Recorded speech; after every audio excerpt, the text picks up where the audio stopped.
Our first talk is by Krzysztof Czarnecki. Professor Czarnecki is a professor in the Electrical and Computer Engineering Department at the University of Waterloo, Faculty of Engineering, and he's cross-appointed with the Computer Science School in the Faculty of Math.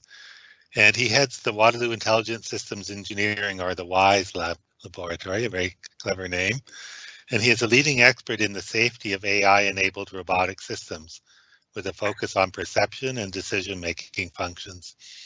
He also serves on ISO and UL standards committees related to safety assurance of automated driving and autonomous products. And his title today is Safety Assurance of AI-Enabled Robotic Systems. So please go ahead, Krzysztof. Well, thank you so much for the introduction.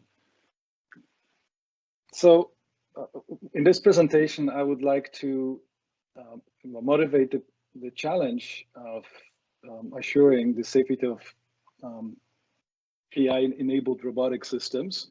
And I will most of the time use automated driving, autonomous driving as an example, but many of these principles could be applied to other types of robotic systems, such as, for example, flying robots or cleaning robots, also trains and all sorts of other cyber-physical systems that are enabled by machine learning.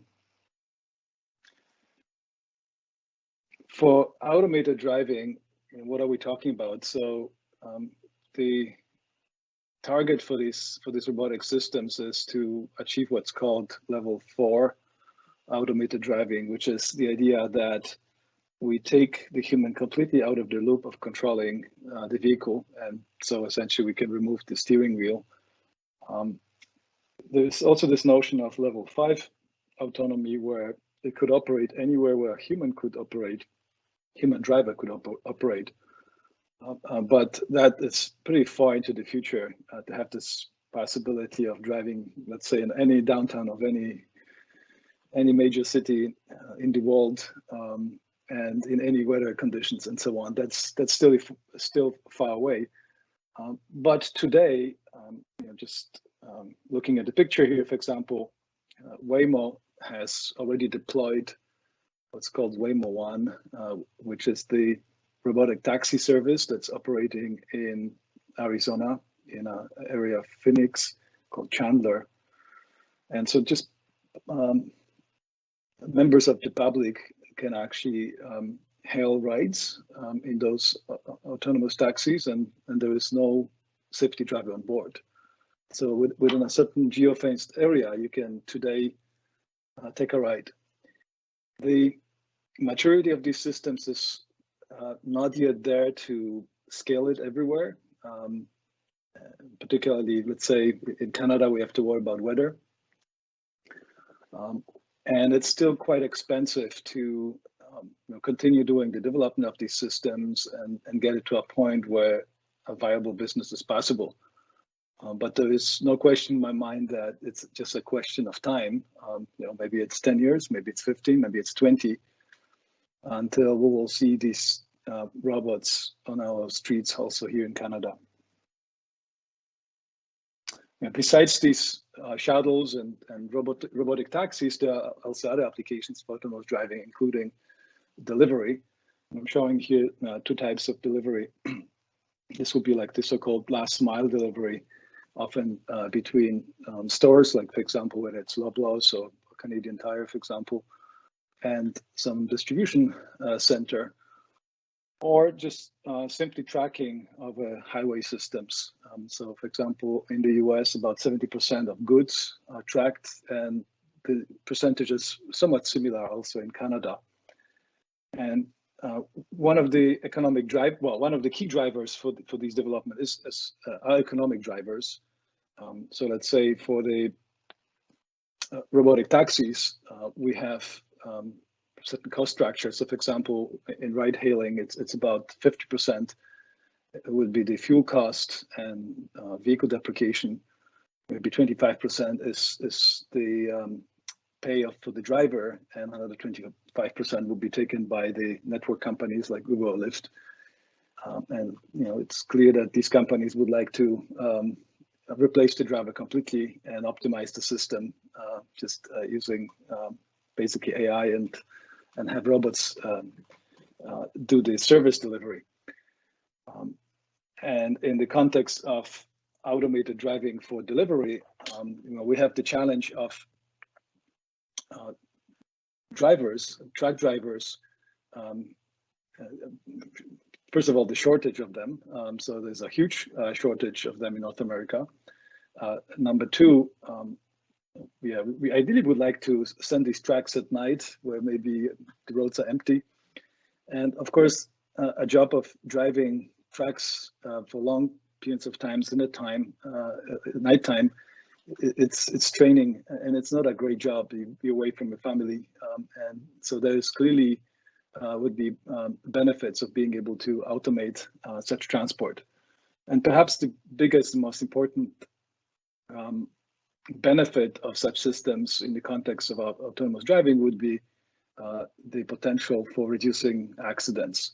We have around 1.3 million fatalities on the roads in the world annually, and more than 90% of those are attributed to driver errors, typically inattention, tiredness, of being maybe well, substance abuse is another cause, and those problems, robots typically don't suffer from those problems. So it turned out that this problem of actually getting the system to maturity that that we can put them on the road out there has proven to be really difficult. So you can build a prototype in relatively short period of time, but moving this to a product where you can have the members of the public entrust their lives, either being passengers or being around, for example, these big trucks in traffic, that's a completely different question. And even with the prototypes that we have today, there have been some share of accidents, including fatal accidents, and maturing these technologies has proven to be extremely costly.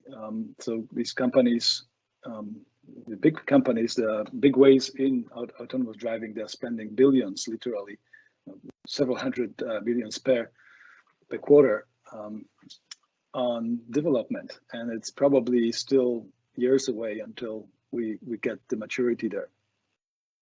But already today we have to think about how do we assure the safety of such systems. So there are technical challenges from the perspective of just simply getting the reliability of the systems, but also being able to prove in terms of giving evidence, enough evidence that the public can trust that these systems are safe enough. And also, how would regulators, how would they judge one system versus another, whether a system is worthy to be put into operation? So these are major challenging questions that we have to start answer today. And I should also say that similar questions are faced by other this type of AI-enabled systems, such as industrial cleaning robots in buildings, railway systems that are now more and more being moved towards autonomous operation, the potential of flying robots, industrial automation, and so on. So in 2016, there's actually a typo. We started in 2016 with a prototype of automated vehicle here in Waterloo, and it's one of these prototypes that I was saying that it's challenging to build those, but yes, you can get those built, and we actually were successful in testing them on public roads in Waterloo in 2018. And so this system, the autonomous system, was the first system developed in Canada that was tested on public roads, and our vehicle was the first one to get the permit to be tested on public roads. But with this system, we had a case study where we actually could start looking into these safety issues, and also these issues that are revolving around the use of machine learning within the system. And so here's an overview of the architecture of our system. And I don't have time to go through all the details, but roughly such a system has a perception set of modules that detects pedestrians and vehicles and cyclists and other moving objects. It recognizes where the road is, and then it fuses all this information with map information and then uses it to make decisions, so plan maneuvers, and then essentially execute these maneuvers in terms of trajectories and in terms of controlling the vehicle.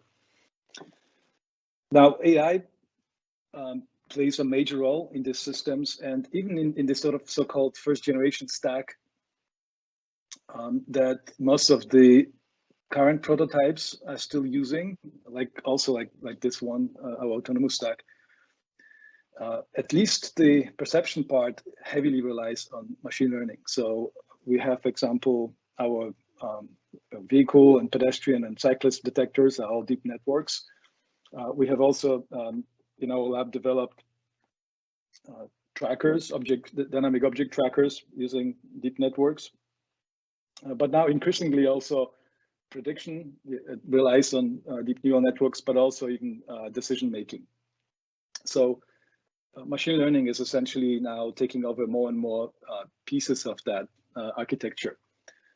I should say that you can still use some amount of classical algorithms, whether it's estimation algorithms or planning algorithms, optimization based, for example. And but even then, at least the task of detecting and recognizing objects, today we only have deep networks to do that. There is no other technology that would give us comparable performance. To put an autonomous vehicle on the roads, you essentially already have to rely on AI. There's no other way to do that. So let me give you an example here of how objects are detected. So this is a point cloud collected by a LiDAR scanner. The point cloud here is just projected in a top-down view. So you're essentially looking at an intersection from the top, and we see individual vehicles being detected, and this picture shows both the ground truth, so basically the annotations from a human that we use to test the detector and also to train, versus the detections. And I would like to highlight here that, for example, here we have a detection of a vehicle. You see there's many other detections. And this detection happens even though we have very few points, LiDAR points, that are reflected from this object. And so the way laser scanners work, they essentially shoot out these infrared beams. This could be 32 beams vertically, and then scanning around 360 degrees, or 64 or 128. In this case, it's 64. And the farther you go from the sensor, the point cloud gets thinner and thinner, or more sparse and sparse. There's basically fewer reflections, and it's extremely surprising that when you look at this vehicle here far away from the sensor, you only have a few points reflecting. Like these are basically just these points here, and there's 3 points here, and the detector still regresses, so proposes this bounding box that's fairly accurate. So the red is the ground truth, the green is the prediction, and so it's actually very accurate. It's quite surprising, and we see sometimes correct detections with as few as 5 or 4 even points. So it's quite surprising, and I think even for a human it would be extremely difficult to right away recognize that this is actually a car, right? At these points, and also put a correct bounding box around it. Okay, so that sort of shows the power of it. Yeah, we have to, of course, assure the safety of systems such as autonomous driving or trains of flying robots. These are all safety critical systems. And we've been doing this in over years. I mean, we have airplanes flying that the public is happy to take because the engineers have figured out ways to assure the safety of these systems. Let me just kind of backtrack and sort of state how safety is defined. So safety is defined as the combination of severity and likelihood. So it's basically safety is the risk, and we want that risk of something bad happening, and typically we worry about injuries and fatalities. So the risk of injuries and fatalities cannot be unreasonable. So this risk has to be below a certain threshold. The threshold has to be acceptable. And risk is defined as a combination of how bad the mishap is, whether it's a minor injury or major injury or fatality, and what's the likelihood of that happening. So this is what we talk about when we talk about safety. And so the general idea for how you go about assuring safety is that, first of all, you have to perform what's called hazard analysis. You have to think about what are all the bad things that can happen, and then you have to assess what's the likelihood of these things happening.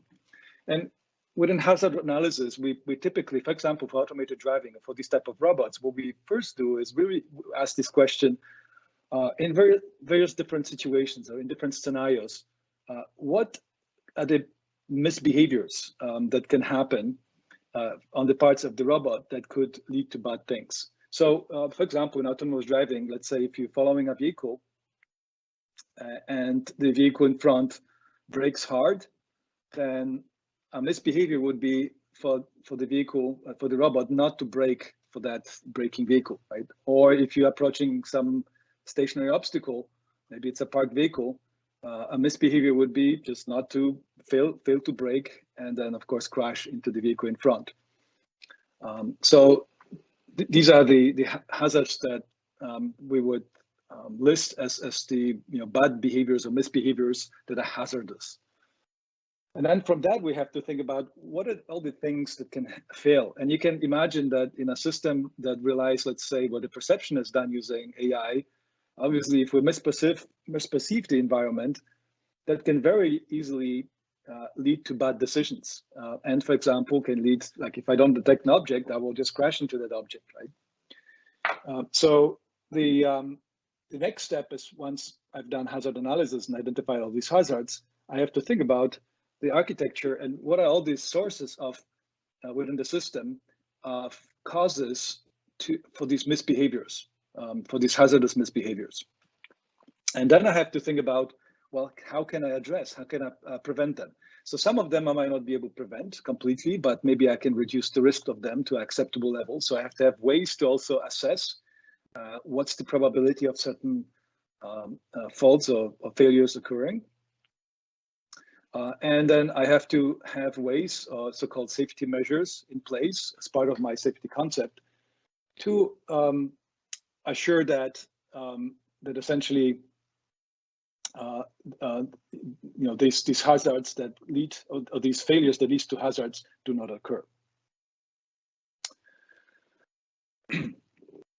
And once I have such a concept, I have to then go into all my development processes, deployment processes, release processes, and operation, and ensure that, for example, all the data that I collect to train my AI, all the labeling that's happening, all the training that's happening, all the monitoring of these systems, the test methods and deployment, pre-deployment, also the monitoring and operation, all of these things have to feed back into my architectural concept.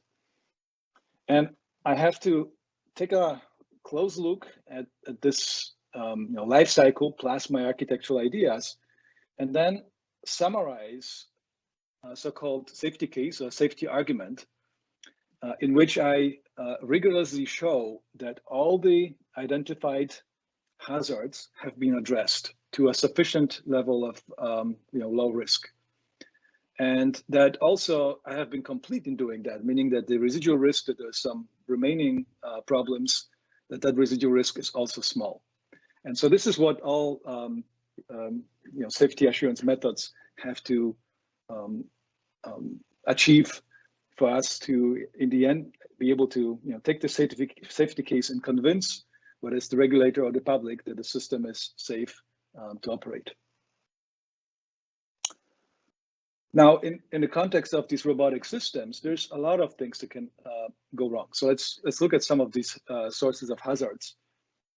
And that includes, of course, just the old kind of normal mechanical failures. So let's say, well, if my, for example, my brake fail, well, that's a problem. And I have to think about that. Well, what would happen then? How can I at least disable the movement of the vehicle? There can be electrical faults, there can be animals nagging on wires. And in an autonomous vehicle, there's more wires than in a conventional vehicle. And so for all of these things, we do have mature best practices, but we still have to take care of these.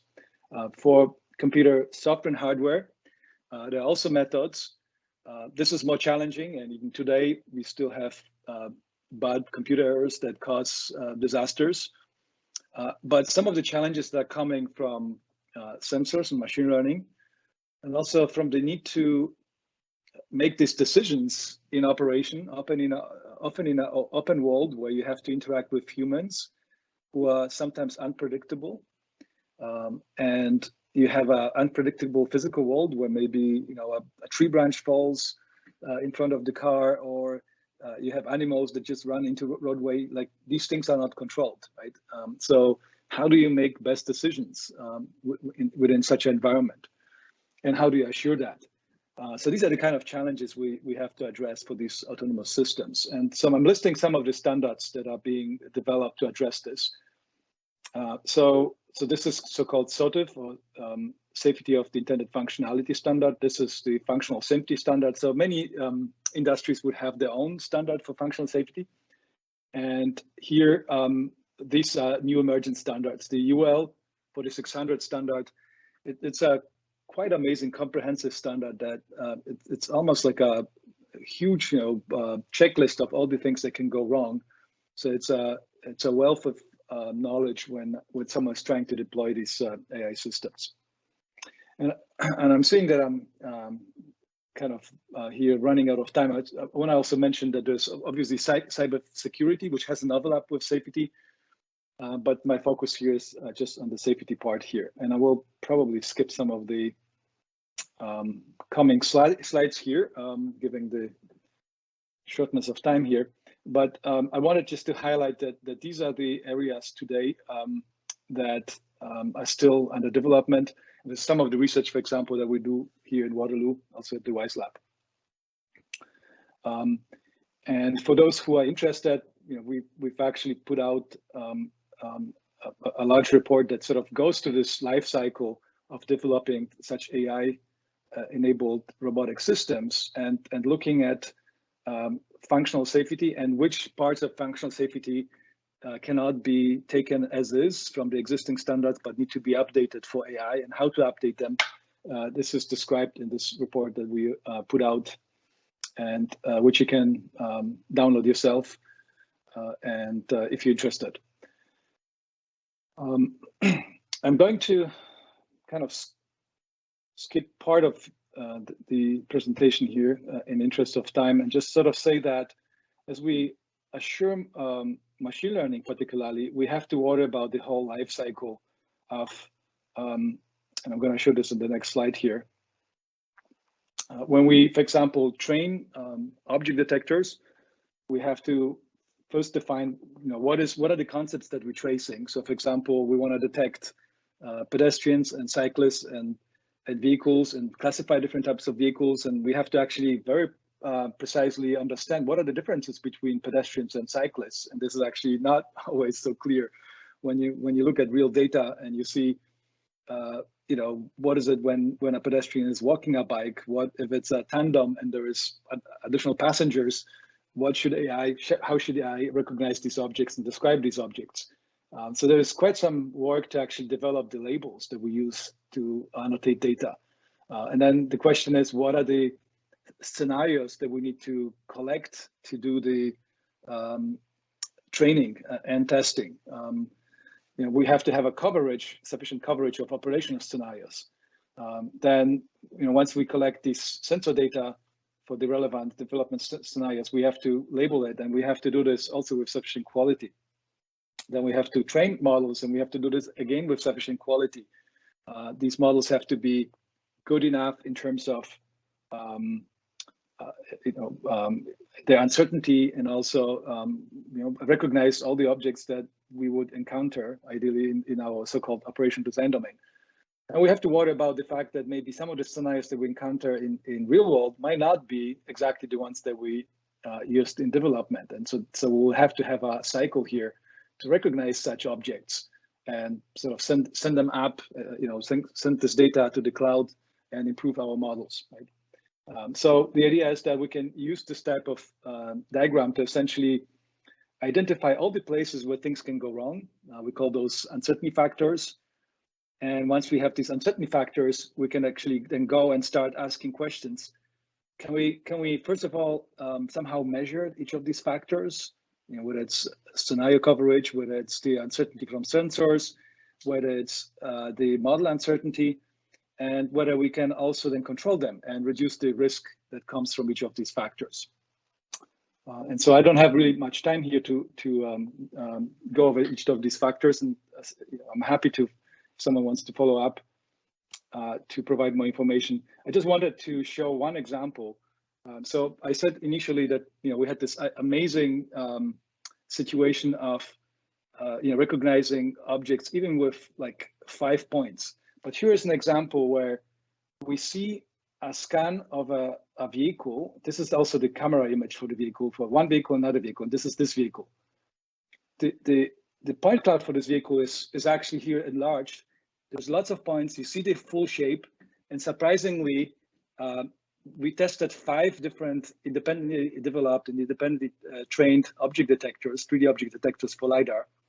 None of them detects this car.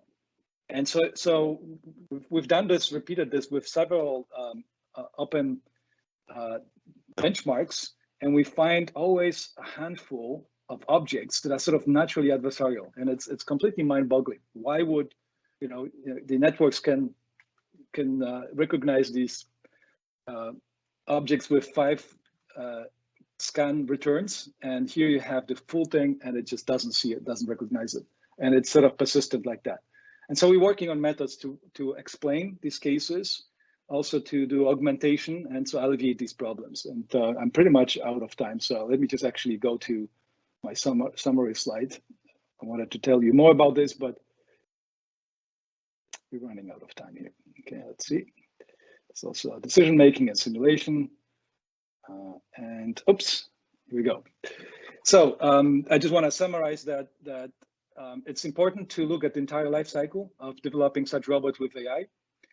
And so we have to look at data collection, labeling, model architecture selection, model training, monitoring the operation. And we have to worry about explaining the uncertainty, calibrating the uncertainty, detecting the cases where the network doesn't know what it is, or essentially if something is out of distribution or it's an anomaly. These are methods that we still have to add to such systems to make them more robust. Yeah, I'll be happy to provide more information on these topics. Just so feel free to reach out to me. Okay, thanks, Krzysztof. It's an interesting talk and a fascinating subject. So there's a question, how will 5G improve the quality of autonomous driving? So will it have an impact, and what kind of impact will it have? Right. So 5G will definitely have a very positive impact. So in the technologies that I was describing, I basically assume that we're building this robot to be able to stand on its own feet, or wheels if you want, and make all the decision itself.